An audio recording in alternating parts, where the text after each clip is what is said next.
Welcome back to Oneself. My name is Stephen Marr. With me today, with me always, is Adam Bartleman. Adam, thanks for joining me today, man. Thanks for having me, Steven. Yeah, brother, my pleasure.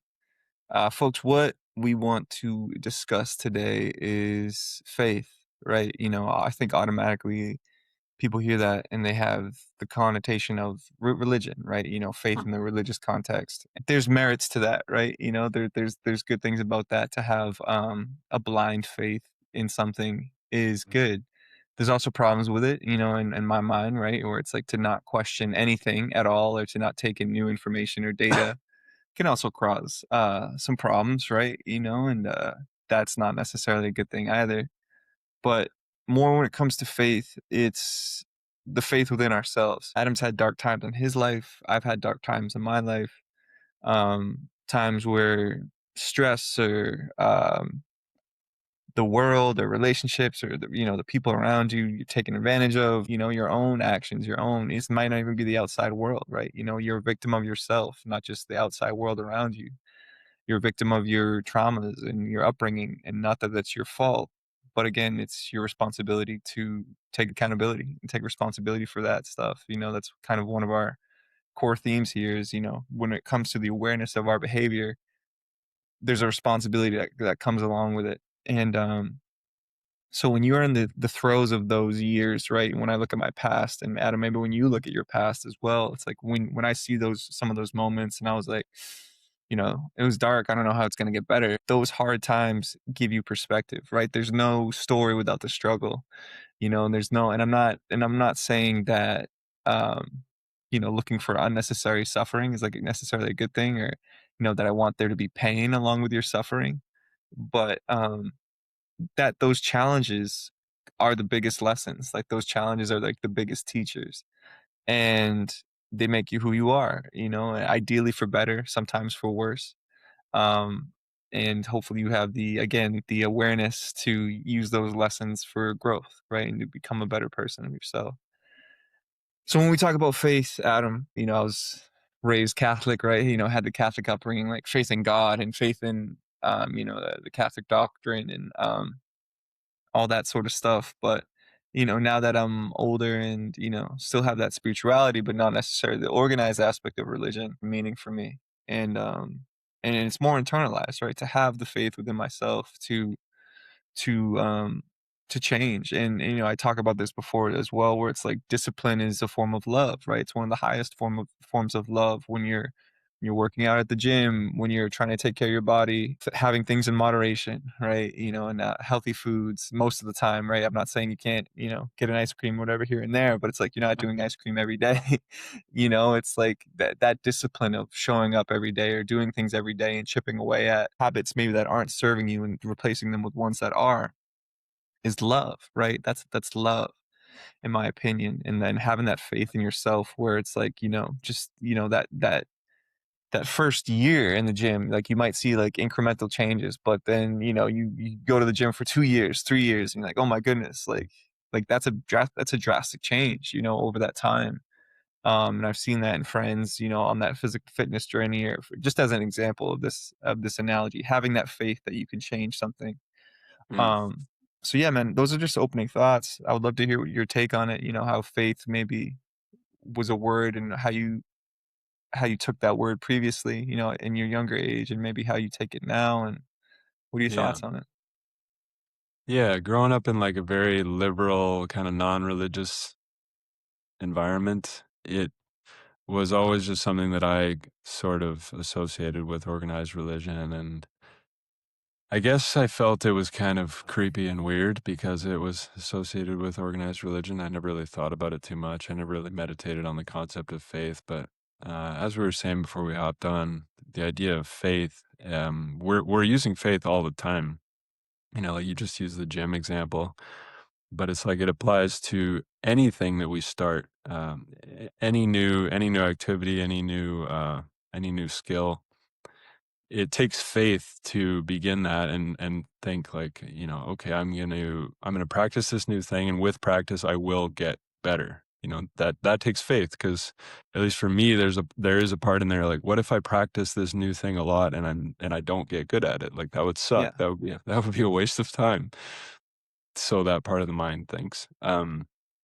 So those just those little examples, I think we can take and apply to sort of everything and recognize that we're using faith all the time. Faith is such a huge part of our experience here, and when we begin to expand our consciousness and look at, you know, the stuff that we don't see, the unseen, basically, it takes a lot of faith. It takes a lot of faith to bring in a practice, thinking about a spiritual practice, a sadhana, as like practicing a new skill. I have faith that practicing this will take me somewhere, and then getting to the point of recognizing that the framework of any practice can only deliver us so far on our journey of awakening consciousness, and we eventually get to the place where we recognize we have to give away, we have to put down that practice that we were using so faithfully, and have an even greater amount of faith, make a leap of faith, and releasing that and surrendering to the unique path that will continue to forge that we will continue to forge in every moment without that structured practice that has been tried and tested by many people over a long time. So yeah, there are a lot of examples of faith in our lives, and yeah, that's the way that's a quick way that I look at it. But and yeah, my experience growing up with it was I basically didn't think about it, and that's why I think it's a cool thing to talk about. I think it's a cool thing to encourage others to meditate on, because it really does show up everywhere. It's such a big part of our daily lives. But yeah, what was it like from your growing up with your organized religion perspective, your Catholic Church perspective? I imagine it might have been a little bit different than mine, than my experience. Yeah, man, it's like they co-opt a beautiful concept, right? Mm, And, like, warp it, and to have faith in yourself, that belief, that love, I think is beautiful, right? But then if they're instilling fear and, shame a lot of the time within the Catholic model, in my experience, if that's what they're instilling into you, while also trying to be like, but have faith, it's mhm, it's a really weird mixed message. So of course, like, I went away from it, just because it didn't feel right, and then I had a negative connotation towards just the word, right? Just the word faith, have faith in, Jesus Christ, and have faith in, the Holy Trinity and all that sort of thing, right? And when again, there's no and none of the stories that they're telling us are from the Bible. It's like that the Bible is supposed to be proof, right? But those are just mm, stories, at the end of the day, like, they're just stories. Some of them have a lot of good, right? They're good, just like a lot of fables or stories or, nursery rhymes or anything. Like, there's a lot of point to teach a moral or a lesson. There's a lot of good stuff in those stories, but at the end of the day, they're just stories. mm. Um, and so to have faith in the Catholic model, I just wound up straying away from it, right? Yeah, And those things, right? The shame, I still feel shame, right? I know I think a lot of men um feel that I mean, that's what comes up the most for me anytime there's like a conflict or whatever. It's like the shame that, you're not good enough, or, you're not or you're a failure, or all any of that stuff. It's like yeah, that shame wound is still very, very real for me. And I think it started, yeah, with family and, that my upbringing, but then also, yeah, the indoctrination into the church. And so, um, I would say I had a resentment towards that for a long yeah, time without even knowing what I was calling it. But then, flash forward to, late 20s, 30 now, um, and I'm like kind of rebuilding myself, right? From my unlearning, and still unlearning these things about myself, and trying to change these patterns that I've held within me for a long time.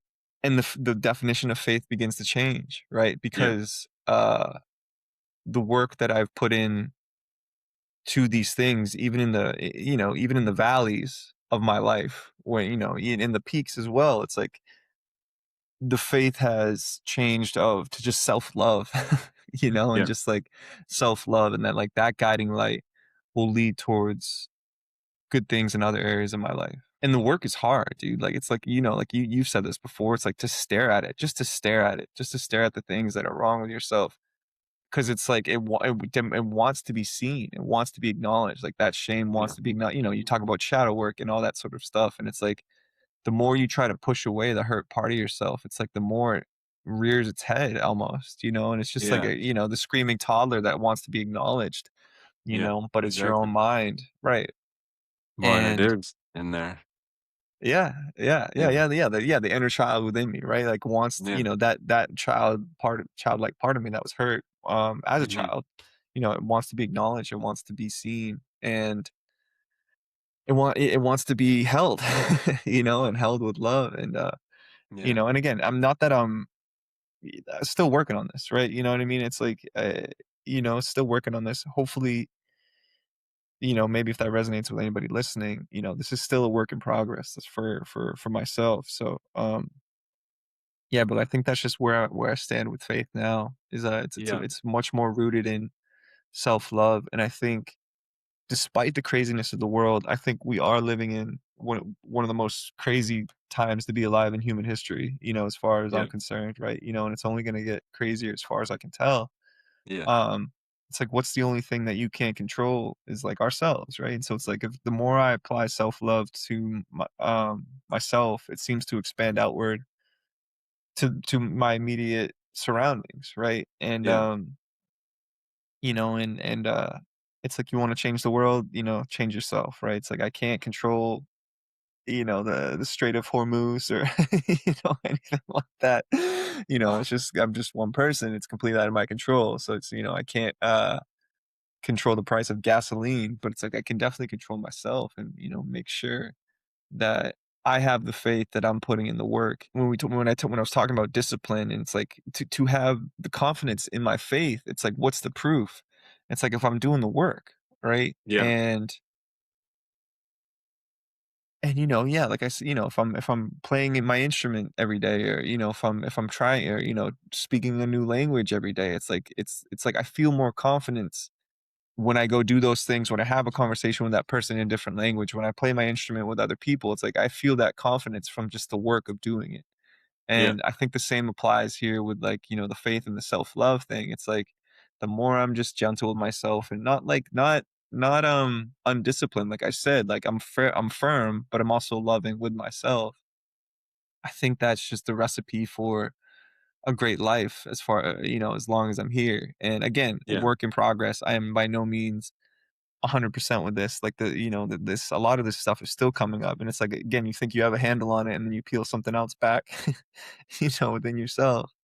Yeah. And so, yeah, man, yeah, I think that's just how faith has changed within me recently. And I know that was a bit of a tangent, but No, no, that's good. That's cool, man. And it's like, uh, the more we meditate on faith and look at it in different ways, it really expands, and we get to see how much more it is than just this bizarre organized religion idea from from what would be a very hypocritical and moody God wanting these weird behaviors from us, and wanting validation and praise, and which just doesn't make sense. But um, I think that when you think about things, like you said, the Strait of Hormuz, it's like, okay, yeah, as one individual person, like what can I do? I can't do anything. I'm just this one, individual. But you can change what we are in relation to it. So we can change our relationship to that piece of news or that situation or that relationship with another person. We can change who we are in relation to something, and in so doing, we may just become that lighthouse in the storm to other people who are using those. Um, situations, those anecdotes as reasons to perpetuate their suffering. So when we be that example, just as an idea, when we be that example, and we change who we are in relationship to these things, then it can cause others to change who they are in relationship to these things. And just like that, small change starts grassroots level. So um, it's yeah, and ultimately it always comes back to the personal experience, right? Which is the micro reflects the macro, as above, so below. So if we are using our faith to sort of work through any pain or suffering that an a situation from the external world is creating, then we're releasing it. We're moving through, and we're moving through that experience in a more graceful way, and we are bringing more peace and love and grace into our lives, which is like that's what it's all about. And if your personal life, if your personal individual experience is getting better, then that means it's gonna reverberate out. It's gonna yeah, it's gonna positively affect others. But it's interesting. I've thought a lot about that, actually. The people in your situation who have grown up with religious trauma and take themselves away from it at some point, and then sort of get exposed to new age spirituality or whatever, or Eastern teaching, whatever it is. Because I've witnessed that before. I witnessed a former friend of mine who really struggled with that, who really struggled with anything spiritual, because he was so disgusted and was so completely in the experience at that time of rejecting everything that had anything to do with faith or spirituality or God. And I was like, man, yeah, that's a tough hurdle to overcome when there's all of that trauma and that all that stuff still being held in the nervous system, and then someone's talking about when people get triggered by the word faith, or when they get triggered by the word God, it's because of that trauma that's been stuck in there. So yeah, commendable. I commend you for going on this path after being after being exposed to that to such a high degree in your youth, because that's something that I consider a privilege of mine, is I didn't really go to church growing up. I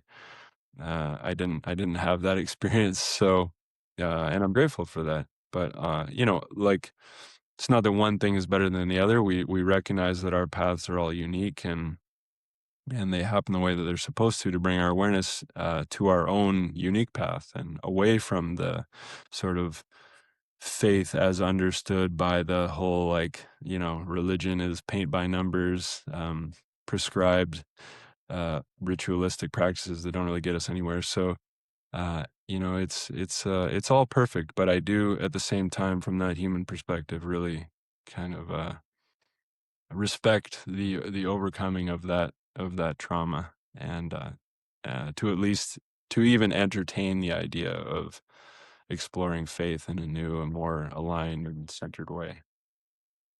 Yeah, because most people, which I understand, they have nothing they wanna do with it for the rest of their life, or want to Yeah. have nothing to do with it, right? They go Yes. atheist or agnostic or Buddhist, or, yeah, Taoism, or any, yeah, some sort of different thing, right? You know what I mean? Some sort Yeah. of different framework on how to live their life, which I understand. There's certain words that, for me are definitely triggering, and faith, I Yeah. think for sure was one of them. And then I had to Mm. re-examine number one, what that definition just means, right? Outside of religion, but then Yeah. also in terms of applying it to myself, right? Just applying that framework to myself, where trusting myself was a hard thing. I think for it's still a hard thing, right? To trust myself to Mhm. make the right decisions for myself, to trust myself that I know myself, that I want to do, to have the faith that I trust myself to Yeah. course correct or steer the ship of my life a way that I find fulfilling, and all the things, keeping all the plates spinning, right? While still paying the Yeah. bills, while still, you know, uh, trying to work out, while still trying to get 8 hours of sleep, while still Yeah. trying to keep all those plates that everyone struggles to keep spinning. But we all try, because that's such is life. And, that's the beauty of the struggle, right? And part of why I now believe why we come here is just to learn, right? Just to learn to expand that growth within ourselves, within our Mm. spirits. Because as Adam says, one of our favorite quotes on this show is that, there's no U-Haul behind a hearse, right? You can't take any of our material possessions with us, but we can take the things that our soul experiences, that we experience in this life, and grow with them and grow beyond them into whatever comes next, right? Yeah. Um, so yeah, man, I appreciate, yeah, I appreciate the recognition, but, also, yeah, I think it's okay, when people maybe just wanna stay far away from that Yeah. word, or from that word too, because, yeah, like you said, it is traumatic, it is a traumatic thing, and, Yeah. and again, the awareness to that's where I was, right? And, in my Yeah. 20s, I would say it was, it's just like done with it, right? Just all set there, Yeah. and I'm not gonna pick that back up. And then I had my experiences with which is funny because I was having experiences with psychedelics in my younger years as well, for sure. Mm. But then it was only really that it started to resonate with like later 20s, where I was like, okay, like something's on some like this the world isn't as it appears, right? You know what I mean? Mm. There's something more going on here. I'm not to say that there's that I'm set on what is going on, or that I'm set, or that I know, right? Don't Yeah. trust anyone that acts like they know. Like, I know nothing, Yeah. right? In the scope of this universe, right? We all know nothing. Yeah. We're ants on an ant hill, and in the scope of this world, in the scope of And it's this ever universe. changing. Yeah, it's ever changing. We're in our infancy in terms of consciousness, but having those experience, and again, those are just tools, right? Don't become reliant on them for that personal growth journey. But when you're in that state, it's kind of just like you recognize that there's it feels like there's more to this, right? There's more to Mhm. this world, and to have that's faith, right? And that's my Mm. reorganized definition of faith, where it's like, I'm not saying that there's more to this in terms of like there's a God. When you die, you go to heaven. If you're not a good boy, you'll go to hell. Like, that's not the Mm. blind faith that I have now. It's like the faith that I have now is that there is something going on here, right? And you might disagree with me, that's completely, not you, Adam, but just, anyone listening. We It's have like, to agree. we have to agree, at all times now, bro. No, we have some disagreements, but Yeah. when it comes to the faith that there is something more going on here, it's like Mhm. I just think there is, in terms of Yeah. humanity, in terms of the universe, in terms of um, I just don't think we understand it all, but I know that there's something crazy going on, and maybe we'll get those Mm. answers when we leave this life and go into the next one, or maybe we forget. Maybe we come from a place of knowing, and then we go here to forget, to learn, right? And then go back to a place of knowing. Like, I don't know. I don't know, right? But hopefully that's a good thing, right? It's like, I don't Yeah. have all the answers. I'm not trying to sell you anything, you Yeah. know. But yeah, brother, what are your thoughts with just the different framework of faith, and it comes to in terms of beyond what we think humanity is, beyond what we think the universe is. But do you resonate with that at all? Yeah. Well, I feel like, well, I like what you said at the end there, the forgetting. I mean, I kind of subscribe to that model at the moment. I feel like we come to forget so that we can remember, and we get to do that in infinite forms. And that forgetting and that remembering, which takes a whole lifetime, and the entire cycle of a universe, the birth and death of a universe. It's like that's just the in and the out breath of God is like one way of looking at it. And it's just yeah, that's how I like to look at it. And in terms of faith and people getting over the perspective that they had been programmed with, the view which they had been sold, usually in their youth. As we mentioned with many other things, And as you mentioned earlier in this episode, when something is causing fear, when there is a trauma there, all we have to do is look directly at it. And that's where the fear lies, is in the unknown, and the processing and the feeling of the feelings that have been trapped and stuffed away and avoided for so long. But ultimately, it's looking directly at it that will resolve the fear, that will allow us to move into a deeper understanding, in this case of faith. And to know that the way that it has been, the way that we've been programmed with it was sort of perhaps intentionally fearful. It was intentionally um, sort of providing us with this like disillusionment. And so that when we relax and we release all of that, we see that it was all sort of fake. It was all sort of constructed that way. It can really move into a place of much more peace and serenity when we recognize that, like, the truth is so much more simple. The truth is so much more loving and peaceful. And Which is what, though? What do you think is truth? for me, it's like all I have to do is observe. We learn to see, and it's like, what is the proof that, I'll just use the word God for this explanation. But to me, it's like, what is the proof that God exists? It's like, well, we're here, we're having a conversation. I'm looking out the window at trees. I'm like, there's the fact that we exist is proof enough for me. And then as I follow logically the um the concept of oneness, if everything is one, then it has to come back to a realization of itself. Nothing can be left out, because that would logically, to me, at least from the way I look at it, would lead to destruction of itself. And if we're outside of time, if time is just an illusion, then that would just mean that we weren't existing at all. So I think that to look and see that there is um our experience of existence, which again is observably true for every being in every moment, then we can see. To me, that is the proof that that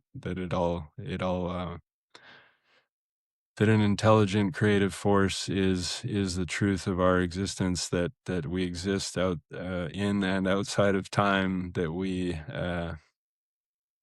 are ultimately love, and the expression of love, it has to be unconditional love, because this process, again, when we work on our attachments enough to releasing the attachments to the point of being able to see clearly enough that that all is one and all is working in perfect harmony, that whatever we consider bad is really just based on our attachments, and everything is coming to us karmically. As we relax into that, it becomes more and more clear, and it's really difficult to put into words. It's by its very nature, because it can't really be spoken. The mind is just here. We're existing in a world, in a society where we are mind focused, right? We're hyper intellectual. The mind is created to experience and to choose. But uh, where we get our deeper guidance from is from our hearts. And this is, again, the in and the out breath of the universe, everything coming back into oneness. Well, we're an expression of that as well, in our individuated forms. And we're split up. We have parts, we have, facets of ego, traumas that are all needing to come back into wholeness. But as we bring ourselves back into wholeness, which can be explained simply as heart resonance, bringing the mind, the body, the heart, the soul into, as expressed through the heart, into coherence. We recognize that it it is something that is truly felt. And it's like they say, the Tao, the any Tao that can be spoken is not the real Tao. And it's like, yeah, cool riddle, right? At first, reading that, but it's true, because it's not the mind. The mind we're here to experience and choose with our minds, but we're here also to feel through our hearts. So these experiences, this what we call seeing, what we call clear sight, what we call self-realization is all feeling. It's all feeling, which is like a really deep faith. It's a real expansion on faith because it's felt. And this is the kind of the funny dance that we have to do talking about it. Um Talking about something which about that can't be spoken, speaking about something that which can't be spoken, which Ram Dass used to talk about that. Like it's funny, right? Doing this little dance because the um, one who speaks does not know, and the one who knows does not speak. So it's here we're talking about this stuff, and Here we are as speaking, everyone's yeah. exactly right. So it's funny, right? But we're we're doing our best to like to to to bring about the curiosity, I suppose, to help to motivate others, which is really just ourselves, because it's like we We are you, you share are us. exactly, and people teach what they still have to learn, and that's why I love listening to anyone who is moving through that space uh, in a very integrous way, which to me means with no ego attachment to what they're delivering, and recognizing that that it's really about the message and not the messenger. So that's what faith. I guess that's what faith means to me now. To put it pretty simply, I could continue, but um, I've also forgotten part of your question there because I went off on a bit of a tangent. Yeah, well, I like what you said there at the end because, the messenger, not the message, right? I think is huge, because people get attached, right, to their pastor, to their priest, to their religious leader, what have you, and it's some type of ownership or Yeah. kinship recognition with that leader, right? And it's Yep. like, well, that's Exactly. like that's my guy, like that's my, Cult or of get personality. cult of personality or gal. That's how cults are started. That's how we see a lot of the issues in the world are started because people form this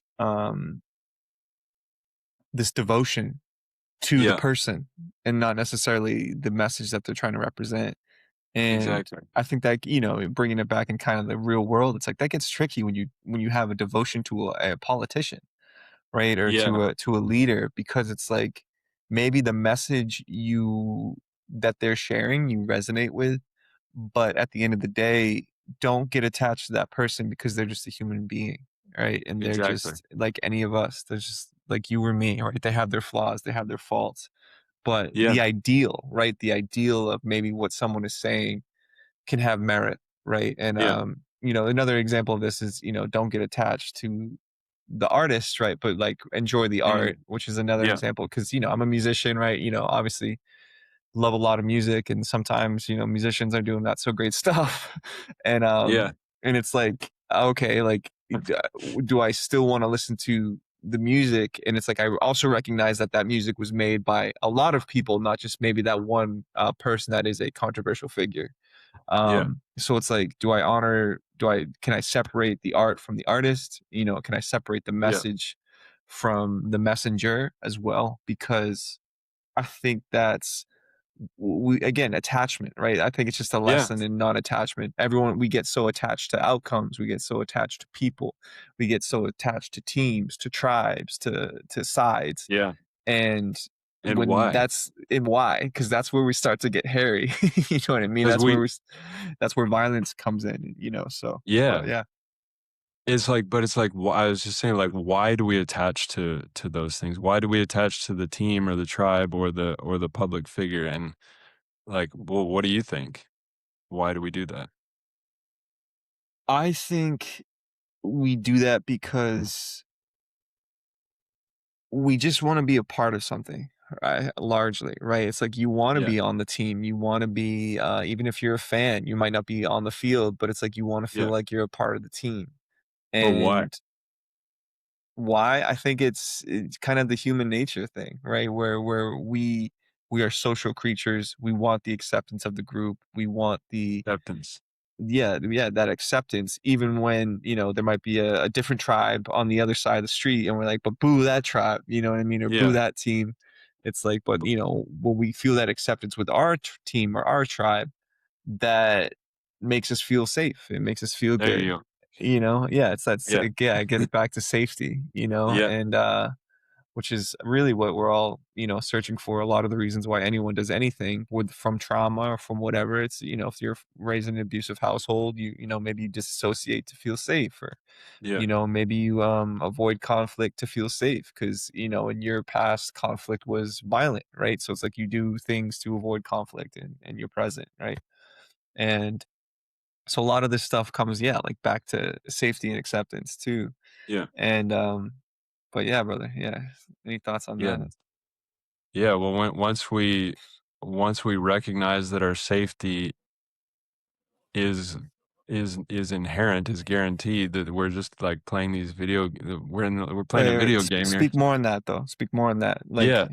Like we're avatars here. Like we death is an illusion, right? But we attach to these things because we attach to the public figure, we attach to we engage in the cult of personality and celebrity culture and all of that because we're attaching to something outside of ourselves because we're feeling like we are not enough, and we're afraid that we're not enough. We're afraid that God doesn't love us. That the Western mind, Western thinking being so whether you're religious or not, recognizing that Western thought has been deeply affected by Christianity. It's so deeply programmed into everyone to feel shame, to feel separation, to feel not good enough.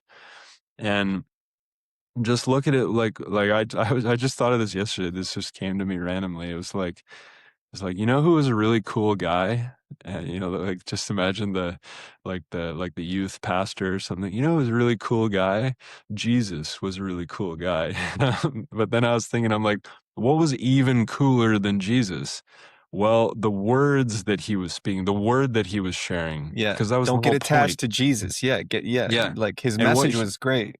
he specifically told people not to worship him. He didn't want people to build churches. That wasn't the point. So it was like, who's a cool guy? Jesus. It was even cooler than Jesus? Like his word that he was speaking. And it wasn't the word that he was speaking was really cool. And it's Yeah, like, what would be cool of us to do then is to just follow his word and not engage in this like pseudo Christianity that as Yogananda, I like this quote from Yogananda calling it churchianity, where people just go through the motions and the ritual of um of going to church and being part of the congregation because it offers this sense of safety, which is false, because there is nothing to fear in the first place, because fear is false energy appearing real. So seeing that it was all false, and you can actually release the attachment to those things and instead focus on the true teachings of a being like Jesus, like Buddha, like if you like poetry, then Rumi. These are all enlightened beings. Um, Once we release that fear, by looking at it again, by looking directly at it, then we can move into uh, a deeper experience of faith and recognize, like, oh, that which I found fearful before and it is now like completely dissolved of. And I got there. The bridge to getting there was faith. And as far as I can see, there's like always room for faith because we're constantly expanding. But um, that's kind of how I thought about that. The whole faith. Hey, like, does that answer your question? yeah, yeah. No, I just think I guess I was just trying to bring more clarity to people. Like the death is an illusion thing you brought up as Yeah, well, yeah, where it's just like, these things are, far yeah, out concepts, man. And so yeah, it's just yeah. like, That's fair. for an example, um, Yeah. Well, that it's the same thing, and this is the thing with like cult of personality, is like don't like listen to messages, but don't get attached to any person that's sharing them. Just like if something lights you up, like here's my advice on that.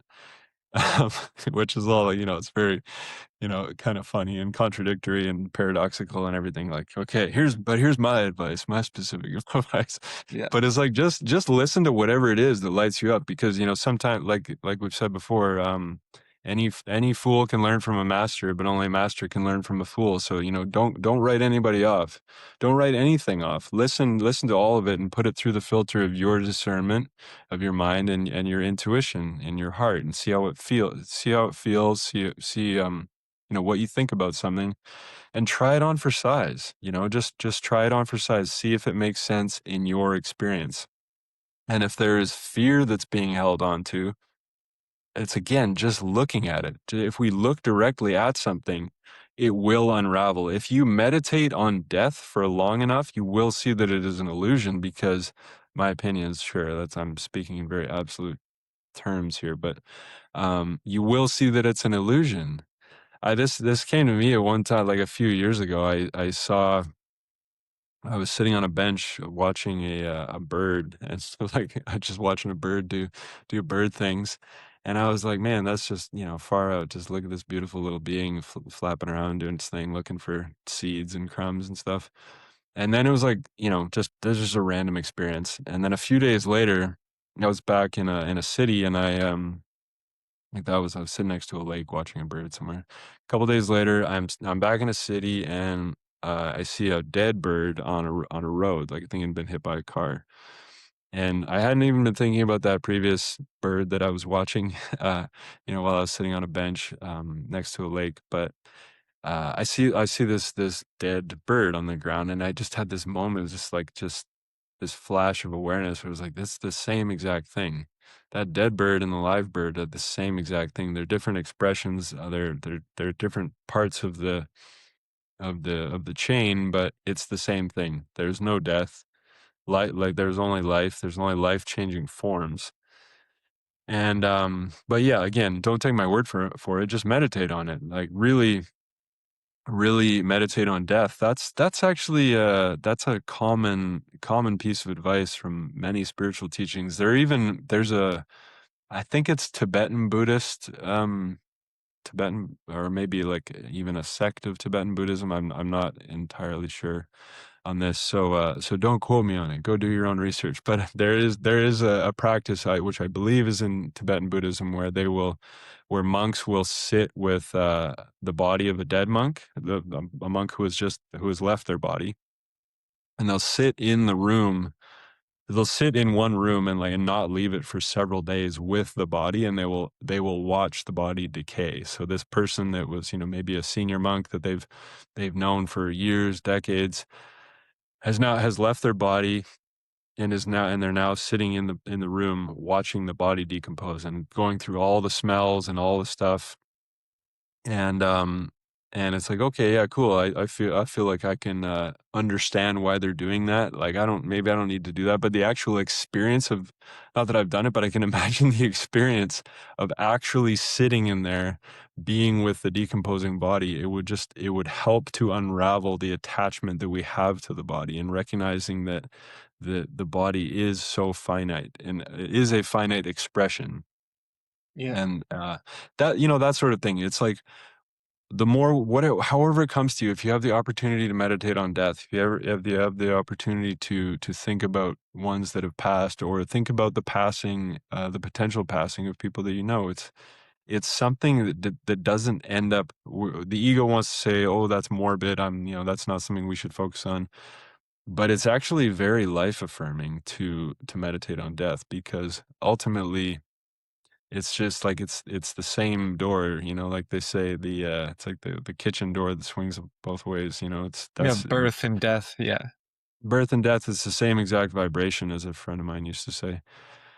Um, the palliative, or the hospice care unit, is the same as, like, the labor and delivery unit in the hospital, if it's set up in such a way. So, yeah, man, it's like, we all have to go on that journey for ourselves, because, we can read about it, we can listen to talks, we can want to take someone else's word for it, if that person has been given the credibility by our society because we are addicted to this, cult of personality. It can be tempting to go like, oh yeah, I'm going to go take Alan Watts' word for it or Ram Dass' word for it. But it's not gonna ever be a place of wisdom for us unless we figure it out unless we see it ourselves. It's like it can remain there as knowledge, and you can walk around this earth with all this beautiful spiritual knowledge and still be actually in the experience of fear. Still be tense, still be reactive, still be easily triggered because we haven't actually moved that knowledge into a space of wisdom, which comes through our own personal experience. And believe it or not, every path, every human being, every being has its own unique path, which is so, so fascinating. But that's why, uh, that's why the advice on dropping the practice at some point is so real because we can have a structured practice, a structured sadhana of a spiritual tradition that has been around for thousands of years and has worked for so many people, but it works because it gets them to a point where they realize that they go beyond it, where they can drop it, because this was just a framework, and it was a form, and we're moving ultimately into a space that is beyond form. So, um, yeah, does that, does that make sense? Yeah, yes, sir. But, Yeah, folks, if you have any questions or want any clarification, please let us know, and we will be happy to dive into that on a different attempt. episode. Yeah, attempt to dive into it. But again, like, even if you like listening to us, like, we really appreciate it, but it's like, hope again, resonate we hope you resonate more with our message more than us, which, we great. If you like us, awesome, we love you right back. But, um it's the message that you carry into your own life. It's the integration that you carry into your own life, that we're Mhm. really striving to do towards. So if this kickstart your own journey, all the better, right? So folks, if you like what you hear, please do any of the things that help us out that are free. Like, comment, subscribe, share with a friend, leave a review. And if you're listening in any of those places, that you can do so. We really, really appreciate that. And Adam, any closing thoughts on this episode of Oneself before we catch everybody next week? I think I had something there for a sec, but I forgot. Alright. Alright. Well, next week, brother. Next week, and then we'll Yeah, see you man. then. Yeah. All right. Lots of love.